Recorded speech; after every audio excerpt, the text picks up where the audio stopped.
On va revenir sur l'avion d'Égyptair qui a disparu en Méditerranée le mois dernier, qui a été, les boîtes noires ont été repêchées hier. Et puis on s'est posé la question, bien, après tout, les opérations de recherche, comment sont-elles menées? Et c'est des choses que nous savons un peu, mais pas tout, dans ce genre d'accident, hein, pour être plus précis. Alors, on commence par... En fait, il y a une convention, je ne le savais pas, qui a été signée en 1974, qui lie en fait des pays, ça s'appelle SAR, pour Search and Research. Ça veut dire les opérations de recherche et de secours. Les pays qui y participent envoient donc leurs éléments militaires ou civils sur le site d'un crash.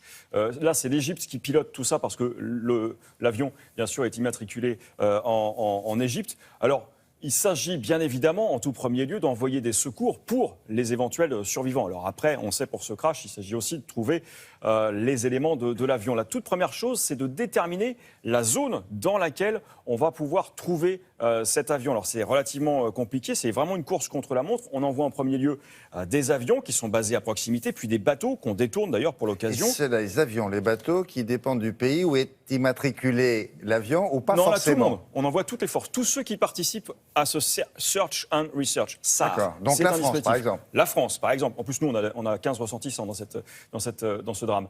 Mais tous ceux qui sont sur zone, il y avait même un bateau qui faisait de la recherche pétrolière qui commençait à envoyer des sondes pour savoir où se trouvait. Donc vraiment, on mobilise l'ensemble des éléments pour cela.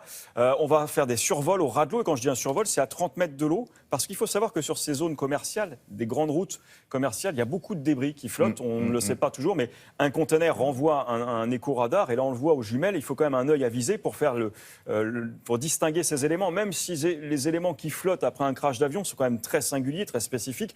On a souvent des fauteuils, on a les gilets de sauvetage, des parties de carlingues. Là, on voit d'ailleurs ce cargo qui a perdu donc un conteneur. Il y a vraiment beaucoup de choses qui flottent et qui peuvent perturber la recherche. Il faut se dépêcher aussi parce que tous ces éléments flottants qui, à un moment donné, vont donner l'endroit de l'impact, vont dériver. Alors, ils sont déjà ballottés par les vagues, par le vent, et puis il y a aussi ces courants qui vont les faire se déplacer. Mais il y a une coordination entre tous ces gens. Oui, alors il y a une organisation internationale du vol civil, mais également une coordination internationale des secours en mer. Tout le monde travaille de concert. Là, je parlais aussi, on met dans la boucle les opérateurs météo. Parce que pour savoir quel est le chemin, la dérive, il faut aussi qu'on ait les conditions météo sur cette zone. Donc vraiment, ça mobilise l'ensemble des forces. C'est l'ONU qui chapeaute tout ça pour le SAR, pour le SAR notamment. On cherche quoi? On cherche des boîtes noires, bien évidemment, parce que c'est le seul moyen de savoir ce qui s'est passé. La boîte noire, la voici. On dit boîte noire parce qu'avant c'était un système photographique. La technologie a changé, mais on reste sur ce nom. Il y a deux types de boîtes noires. Celles qu'on a retrouvées hier, ce sont les communications. Donc communication plus les bruits entendus à l'intérieur du cockpit. Ce ne sont pas les paramètres de vol. Ça, c'est l'autre boîte noire qu'on va chercher, bien évidemment.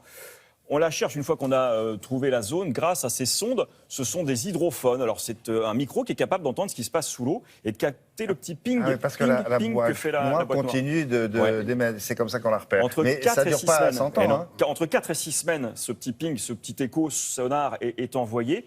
Et on a donc, une fois de plus encore, une course contre la montre qui s'engage pour trouver ces éléments. Parce que vous le voyez ici, avec le simulateur de vol, une fois qu'on récupère les éléments enregistrés par la boîte noire, on peut les caler sur un simulateur de bord ou sinon on va les décrypter. Mais on peut reconstituer les dernières minutes de ce vol et comprendre pourquoi, comprendre ce qui s'est passé. Et les dialogues dans la cabine. Les dialogues dans la cabine, mais aussi les bruits. Parce que l'impact de la pluie sur le cockpit, des alarmes dans le cockpit, une explosion, des conversations ou un ton un peu fort. Est-ce qu'on entend la conversation entre le cockpit et les stations de contrôle tout Alors, on entend les échanges entre les stations et les pilotes. On entend aussi les conversations hors micro entre pilotes, mais également, par exemple, si on a un commandant de bord qui vient, qui se déplace ou qui veut discuter avec l'équipage, on l'entend aussi. Et il y avait des collisions aviaires, des collisions avec des oiseaux qui ont été entendus comme ça. On ne sait pas ce qui s'était passé, mais on entendait l'impact des volatiles sur les ailes ou en tout cas sur le cockpit. Le souci de tout ça, c'est qu'on est en train de travailler quand même sur un système qui permettrait d'envoyer, de non plus stocker les éléments dans la boîte noire, mais de les envoyer sur le sol. Ça éviterait quand même de devoir les chercher et d'avoir ces informations à disposition. Merci pour